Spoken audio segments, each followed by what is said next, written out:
சூப்பரான ஒரு பாயாசம் ரெசிபி தான் பார்க்க போகிறோம். நல்லா வாஷ் பண்ணிவிட்டு 1 மணி நேரம் அளவுக்கு ஊற வச்ச பாசிப்பருப்பு ஒரு கப் அளவுக்கு எடுத்துக்கிறேன். அதை அப்படியே ஒரு கடாயில் சேர்த்துக்கிட்டு ஸ்டவ் ஆன் பண்ணிக்கலாம். இது அப்படியே வெந்து வரட்டுங்க. இதுக்கு தேவையான தண்ணி நம்ம சேர்த்து நல்லா வேக வச்சு எடுத்துக்கலாம். பாசிப்பருப்பை நீங்கள் வறுத்து கூட சேர்த்துக்கலாம். நான் இன்றைக்கி அப்படியே தான் சேர்த்துருக்குறேன். இப்போ நல்லா பொங்கி வரட்டும். பாசிப்பருப்பை குக்கரில் வச்சு வேக வைக்கணும்னு அவசியம் இல்லைங்க. இந்த மாதிரி ஒரு கடாயிலையோ இல்லை வேறு ஒரு பாத்திரத்துலையோ வேக வச்சு எடுத்துக்கலாம். அப்போ தான் இந்த பாசிப்பருப்பு பூ மாதிரி நல்லா பூத்து வெந்து வரும். பாருங்கள், நல்லா மலர்ந்து சூப்பராக வெந்து வரும். இப்போ நல்லா 3/4 பங்கு அளவுக்கு வெந்து வந்துடுச்சு. இந்த டைமில் நம்ம 1 மணி நேரம் அளவுக்கு ஊற வச்ச ஜவ்வரிசியை சேர்த்துக்கலாம். பாருங்கள், இதுவும் ஒரு கப் அளவுக்கு எடுத்துருக்கேன். இதையும் நல்லா வாஷ் பண்ணிவிட்டு 1 மணி நேரம் அளவுக்கு ஊற வச்சுட்டு இது சேர்த்துருக்குறேன். இப்போ ரெண்டும் சேர்ந்து நல்லா வெந்து வரட்டுங்க. ஜவ்வரிசி நல்லா ஊற வச்சுக்கோங்க, அப்போ தான் பூ போல் இருக்கும். இது கூட டேஸ்ட்டுக்காக 2 கல் உப்பு சேர்த்துக்கலாம். டேஸ்ட் அப்போ தான் நல்லா எடுத்து கொடுக்குங்க, அதுக்காக வேண்டி சேர்த்துக்கலாம். இப்போ நல்லா பொங்கி வரட்டும்.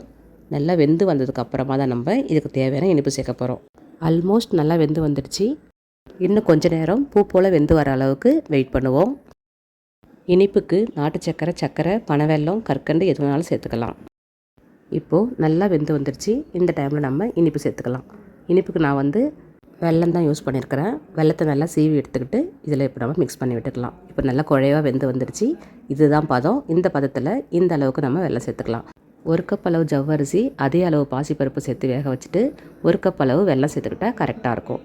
பாருங்கள், இந்த அளவு கரெக்டாக இருக்கும். வெல்லம் ரொம்ப சுத்தமான வெல்லங்கிறதுனால நான் இதை பாகு மாதிரிலாம் ரெடி பண்ணலை, டைரெக்டாகவே சேர்த்துருக்குறேன். இந்த பாயசத்துக்கு நல்ல ஃப்ளேவர் கொடுக்கறதுக்காக ஏலக்காய் பொடி சேர்த்துக்கலாம். ஏலக்காய் பொடி கொஞ்சம் தூக்கலாகவே சேர்த்துக்கோங்க, அப்போ தான் ரொம்ப மணமாக இருக்கும். இப்போ இதை நல்லா கலந்து விட்டுருங்க. இந்த மாதிரி பாயசம் செய்கிறதுக்கு நீங்கள் எக்ஸ்ட்ரா எந்த பொருளுமே கடையில் வாங்க வேண்டாங்க. வீட்டில் இருக்கிற பொருட்களை வச்சு நம்ம ஈஸியாக செஞ்சிடலாம். இப்போது ஒரு பேன் அடுப்பில் வச்சுக்கிட்டு தேவையான அளவு நெய் சேர்த்துக்கோங்க. நெய் சேர்த்துக்கிட்டு நெய் நல்லா உருகுனதுக்கப்புறமா நம்ம எடுத்து வச்சுருக்கிற முந்திரி சேர்த்துக்கலாம். இது கூட நீங்கள் வேறு எந்த நட்ஸ் கூட சேர்த்துக்கலாம். ட்ரை கிரேப்ஸ் இருந்தாலும் சேர்த்துக்கலாம். நான் வெறும் முந்திரி மட்டும் சேர்த்துருக்குறேன்.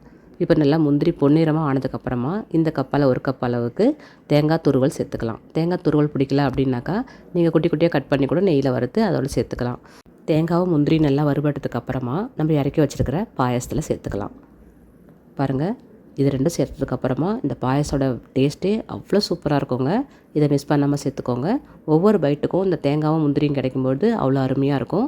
இந்த மாதிரி ஒரு பாசிப்பருப்பும் ஜவ்வரிசியும் வச்சு நீங்கள் ஒரு பாயசம் ட்ரை பண்ணி பாருங்கள். எப்படி வந்துச்சுன்னு கமெண்ட் பண்ணுங்கள். தேங்காய் துருவலோ இல்லை தேங்காய் பல்லோ சேர்க்க பிடிக்காதவங்க தேங்காய் பால் கூட சேர்த்துக்கலாம்.